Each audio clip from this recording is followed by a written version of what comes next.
নমস্কার। দেখুন আজ আমি কই মাছ রান্না করেছি। শীতকালের কই মাছ আলু বেগুন ধনেপাতা দিয়ে রান্না করেছি।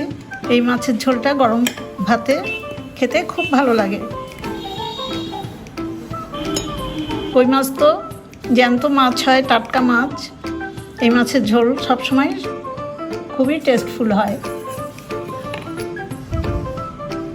এরকম হালকা পাতলা মাছের ঝোল গরম ভাতে পেলে সবাই ভীষণ আনন্দে খেয়ে নেবেন। শীতকালে এখন বেগুনও খুব টেস্টফুল হয়ে যায় খেতে। বেগুনের ঝোল কই মাছ দিয়ে সবারই খুব প্রিয় হয়। বাঙালিরা এই মাছের ঝোলটা খুব ভালোবেসে খেয়ে নেন। আপনারা এইভাবেই রান্না করবেন। এখন আমি দেখাবো কিভাবে মাছের ঝোলটা রান্না করলাম। প্রথমে বাজার থেকে আনা 6টা কই মাছ নিয়েছি। মাছগুলো খুব পরিষ্কার করে ভালো করে ধোয়ার পরে আবার একটু লবণ আর হলুদ দিয়ে ভালো করে ডলে ডলে ধুয়ে নিয়েছি, কারণ লবণ হলুদ দিয়ে ধুলে মাছগুলো খুব ভালো পরিষ্কার হয়ে যায়। এই সময় মাছের গায়ে কিন্তু একটু পিছল ধরনের একটা জিনিস থাকে, যেটা নাকি লবণ হলুদ ছাড়া ওটা কাটে না। এই মাছ ছাড়াও বেগুন দিয়ে আলু দিয়ে করব মাছের ঝোলটা, সেজন্য একটা মাঝারি সাইজের বেগুন এরকম লম্বা করে কেটে নিয়েছি। আর দেখুন কিছুটা আলু এরকম পাতলা পাতলা করে কেটেছি। মাছের ঝোলটা করবার জন্য আমি কিছুটা মশলা নিয়েছি। এই মশলার মধ্যে 1 চামচ গুঁড়ো হলুদ জলে ভিজিয়ে একটু পেস্ট মতো করে নিয়েছি। বাকি মশলাগুলো কিন্তু আমি বেটে নিয়েছি। দুটো লাল শুকনো লঙ্কা বেটেছি, 1 ইঞ্চি পরিমাণ আদা বেটেছি, আর 1 চামচ কাঁচা গোটা জিরে। এই মশলাগুলো সব আমি মাছের ঝোলে রান্না করার সময় দেব। এবার মাছের মধ্যে পরিমাণ মতো লবণ আর গুঁড়ো হলুদ মাখিয়ে মাছটাকে 10 মিনিট মতো আমি ম্যারিনেট করে নেব। আবার বেগুনের মধ্যেও আমি পরিমাণ মতো লবণ হলুদ দিয়ে দিচ্ছি। এই বেগুনটাও আমি একটু লবণ হলুদ মাখিয়ে ম্যারিনেট করে নেব। 10 মিনিট পর আমি আপনাদের দেখাবো রান্নাটা। প্রথমেই আমি মাছগুলো ভাজবো। কই মাছগুলো ম্যারিনেট করা হয়ে গেছে। এবার গ্যাসের উপরে আমি লো টু মিডিয়াম হিটে একটা কড়াই বসিয়ে তাতে 3 টেবিল চামচ সর্ষের তেল দিয়েছি। ফ্লেমটা এবার মিডিয়াম টু হাই করে দিলাম। দিয়ে আমি একটা একটা করে মাছ দিয়ে দেবো ভাজার জন্য।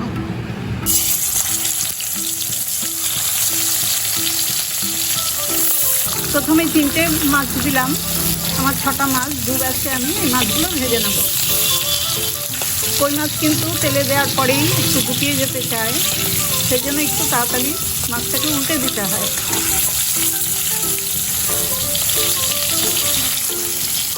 উল্টে দেওয়ার পর দেখুন মাছগুলো আবার সোজা হয়ে গেল। এবার মাছগুলো আবার উল্টে দেব।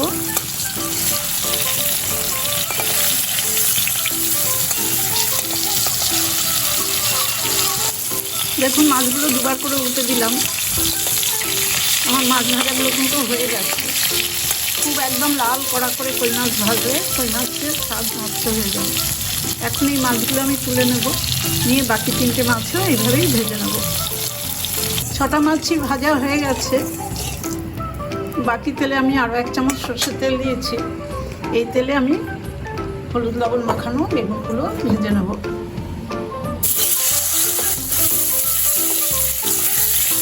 বেগুন ভাজার আগে হলুদ লবণ মাখিয়ে বেগুন রেখে দিলে 10 মিনিট বেগুন বেশি তেল টানে না।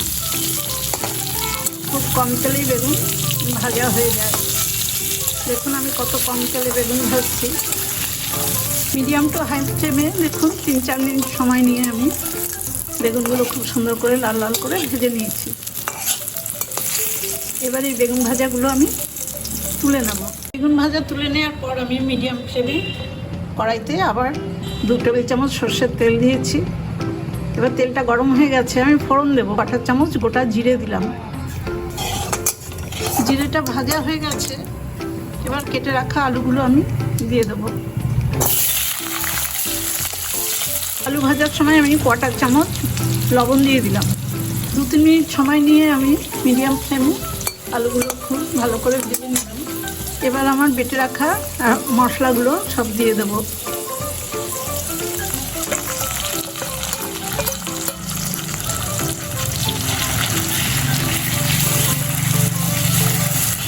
লো টু মিডিয়াম হিটে ভালো করে মশলাগুলো কষিয়ে নেব। আলুর সাথে মশলাটা ভেজে নিয়েছি, তেল আলাদা হয়ে এসছে। এবার পাশে বান্নারে গরম জল আছে, সেই জলটা আমি দেব।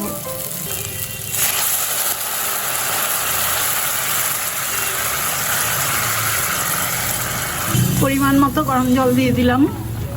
এবার আমি কিছুক্ষণ এই জলের সাথে আলুটা ফুটিয়ে নেব বা একটু আলু সেদ্ধ করে নেব। 3-4 মিনিট মাছের ঝোলটা ফুটিয়ে নিয়েছি। আমার একটু লবণ দেওয়া বাকি আছে, সেই লবণটা আমি এখন দিয়ে দেব। দেখুন আলু একদম ভালো সেদ্ধ হয়ে গেছে। এবার মাছগুলো আমি দিয়ে দিলাম, ভেজে রাখা মাছগুলো।